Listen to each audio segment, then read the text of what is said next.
नमस्कार, स्वागत है आप सभी का A to Z न्यूज में। आपके साथ मैं निहिता। परम पूजनीय संत श्री आसाराम जी बापू पर लगाए गए दुराचार के आरोपों को उनके आश्रम ने सिरे से खारिज किया। आश्रम ने कहा है कि ये आरोप भी भारत के आध्यात्मिक गुरुओं और संतों को बदनाम करने की साजिश का हिस्सा है। संतों पर पहले भी विभिन्न प्रकार के आरोप लगाए जाते हैं, वे सभी आरोप निराधार साबित हुए। आश्रम की तरफ से ये खंडन मामला जो है कमला नगर मार्केट थाने में दर्ज किया गया है, उस पर आया है।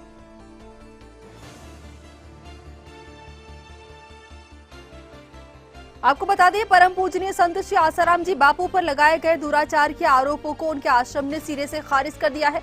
आश्रम ने कहा है कि ये आरोप भारत के आध्यात्मिक गुरुओं और संतों को बदनाम करने की साजिश का हिस्सा है।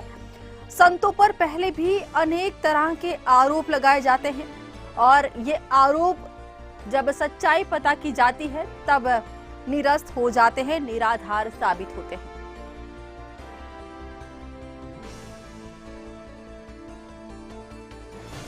और आइए आपको सुनाते हैं आश्रम की प्रवक्ता नीलम दुबे ने क्या कुछ कहा इस मामले के बाद। संभव ही नहीं है, एकदम गलत बेबुनियाद खबर है और 0 FIR हुई है। जरा इन्वेस्टिगेशन सामने आने दीजिए, नतीजा आप भी देखिएगा क्या है।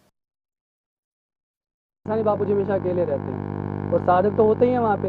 ऐसा गलत कार्य होने का तो सवाल ही पैदा, और उनके लिए ऐसा गलत सोचना ही बहुत बड़ी बेवकूफ़ी है जो ऐसा आरोप लगा रहे हैं। उनकी खुद की इतनी तुच्छ मानसिकता है।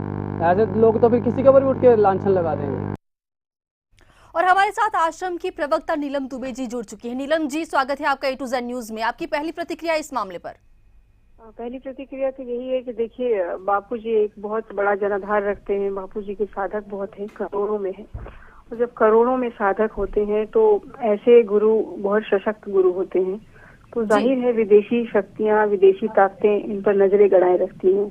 और फिर बापूजी के जितने भी साधक हैं, मोर देन 90% साधक ऐसे हैं जिन्होंने बापूजी के एक इशारे पे चाय छोड़ दी, कॉफी छोड़ दी, कोल्ड ड्रिंक छोड़ दिया, नॉनवेज छोड़ दिया, शराब पीना छोड़ दिया। तो ये चीजें जो बनाने वाली कंपनियां होती हैं, उन्हें कहीं ना कहीं झटका तो लगता ही है, तो परेशान हो जाती हैं। फिर वो परेशानी कहीं ना कहीं निकालने की कोशिश करती हैं। बाकी इसके पीछे कुछ ना कुछ षड्यंत्र तो है। इन्वेस्टिगेशन होगा तो षड्यंत्र भी सामने आ जाएगा। जी, आप कह रही हैं कि ये षड्यंत्र है। मीडिया का एक तबका है इस पूरे मामले को उछाल रहा है, इस पर आप क्या कहेंगी? सुबह सुबह एक चैनल फोन करता है, बोलता है कि जी छेड़छाड़ का मामला दर्ज है। ठीक है, छेड़छाड़ का मामला दर्ज है और दोपहर में बोलते हैं कि रेप की पुष्टि हो गई। अब यहीं से देखिए, छेड़छाड़ से रेप कहाँ से होता है? तो षड्यंत्र तो है ही है, साफ साफ दिखाई दे रहा है, उनकी खुद की कहे में ही दिख रहा है। तो जब इन्वेस्टिगेशन होगा तो सामने आ जाएगा। जी, और नीलम जी, क्या आपको लग रहा है कि आसाराम जी की बढ़ती हुई आध्यात्मिक लोकप्रियता के चलते ये सब हुआ है? आप क्या कहेंगे इस पर? देखिए, ये अलग बात है, हम क्यों इस तरह की बातों में पड़े, लेकिन बापूजी की लोकप्रियता तो ये चैनल वाले ही बढ़ा रहे हैं। 5 साल पहले जब इन्होंने बापूजी की लोकप्रियता पे अटैक किया, तो उसके बाद से मुझे याद है हर पूर्णमासी पे 20 से 50,000 लोग और दीक्षा लेने लग गए हर पूर्णमासी पे। और 5 साल में बहुत सारी पूर्णिमा, एक साल में 12 पूर्णिमा होती हैं, तो 5 साल में देख लीजिए 12 60 पूर्णिमा हो गई।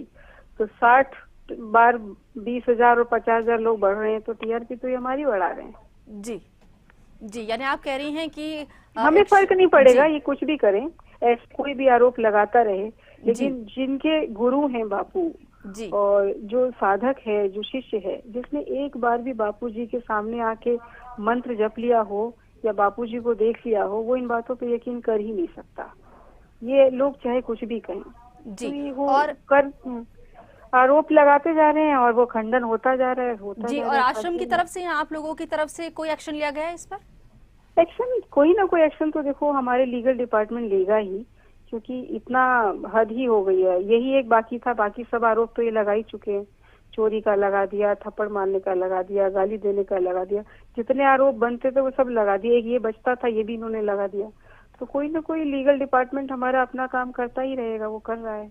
जी, और आसाराम बापू ने कोई प्रतिक्रिया दी है अब तक? आपसे कोई बात की इस बारे में? बापू जी को कहाँ जरूरत है और कहाँ समय है ऐसे फालतू फंड के काम में पड़ने की। इतने बड़े संत को समय ही नहीं होता है और जरूरत भी नहीं है, और ये ऐसी कोई मतलब गौर फरमाने वाली चीज भी नहीं है। जी, और नीलम जी, कोई लीगल एक्शन भी लेने वाले हैं आप?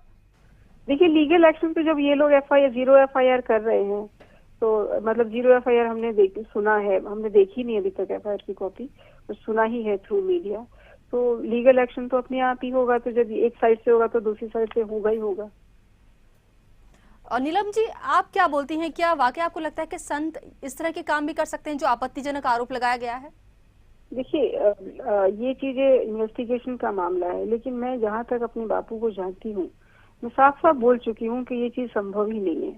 वजह एक जो फिजिकल तौर पे जो दिखता है मुझे, अगर मैं मान लो 2 मिनट के लिए कि मैं बापू जी की साधक नहीं हूँ, बापू जी की शिष्य नहीं हूँ, 2 मिनट के लिए मैं ये भी मान लेती हूँ, लेकिन जो भी व्यक्ति बापू जी को देखेगा ध्यान से, वो ये नोट करता है कि बापू जी कभी अकेले रहे ही नहीं। जी जो व्यक्ति हजारों लोगों में घिरा हो, वो ऐसा कर भी कैसे सकते हैं? जी जी। और नीलम जी, पूरे भारत भर में और विदेशों में भी आसाराम जी बापू के हजारों आश्रम है जिसमें लाखों छात्र छात्राएं पढ़ते हैं, उनके भविष्य का निर्धारण उसमें किया जाता है। अगर इस तरह के आरोप लगते हैं, आपको लगता है असर पड़ेगा?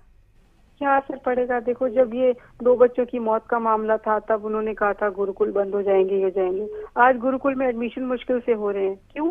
क्योंकि गुरुकुल का ही बच्चा 99% मार्क्स ला रहा है, गुरुकुल का बच्चा ही स्टेट टॉप कर रहा है, गुरुकुल का बच्चा ही स्पीच कंपटीशन में ला रहा है। और अभी तो कौन बनेगा करोड़पति में गुरुकुल का बच्चा 25 लाख रुपए जीत के लाया।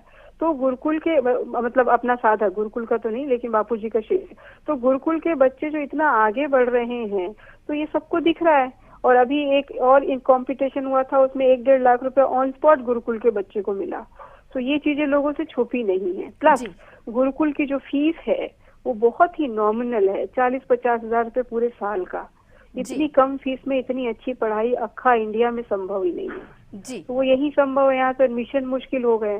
तो कहाँ असर पड़ा? इन्होंने तो असर तब डालने की कोशिश की थी, आज से 5 साल पहले, तब असर नहीं पड़ा, तो अब क्या असर पड़ेगा? जी। और नीलम जी, हमने आपके एक इंटरव्यू सुना कुछ देर पहले जिसमें हम कह रही थी कि जो मीडिया का एक तबका है आरोप प्रत्यारोप लगा रहा है, नेगेटिव खबरें दिखा रहा है, लेकिन जो पॉजिटिव खबरें हैं, जैसे सुप्रीम कोर्ट ने तमाम आरोपों को निराधार किया अहमदाबाद आश्रम के, वो नहीं दिखा रहा है। वो ज्यादातर देखो, मैं आज सुबह किसी मीडिया के फोन से ही मेरे को ये खबर पता चली, आश्रम से तो नहीं पता चली, बाद में मैंने आश्रम से पता करा, वेरीफाई किया। खैर, तो वजह ये है कि देखो, जो भी खबरें जब आरोप सामने आता है तो आप लोग in the sense entire media, I am talking about more than 90% media वाले विशेष स्पेशल ऐसे बुलेटिन चलाते हैं, एनिमेट करके दिखाते हैं, ऐसा हुआ होगा, ऐसा हुआ होगा, मतलब जो नहीं हुआ वो एज्यूम करते हैं और उसको एनिमेट करके खबर बता देते हैं। और जब वो खंडन होता है उस आरोप का, तो एक टिकर भी नहीं कहीं दिखाई देता। बड़े बड़े चैनलों ने ऐसा किया, और मैंने उन चैनलों को बोला भी, उन चैनलों के नुमाइंदों को मैंने बोला कि तुमने ऐसा किया और ऐसा किया, उनके पास जवाब ही नहीं था। तो वो सब बेचारे बिके हुए बंधे हुए लोग होते हैं, इनकी कुछ ना कुछ मजबूरियां होती हैं, तो ये क्या करेंगे? जी, शुक्रिया आपका नीलम जी बातचीत के लिए।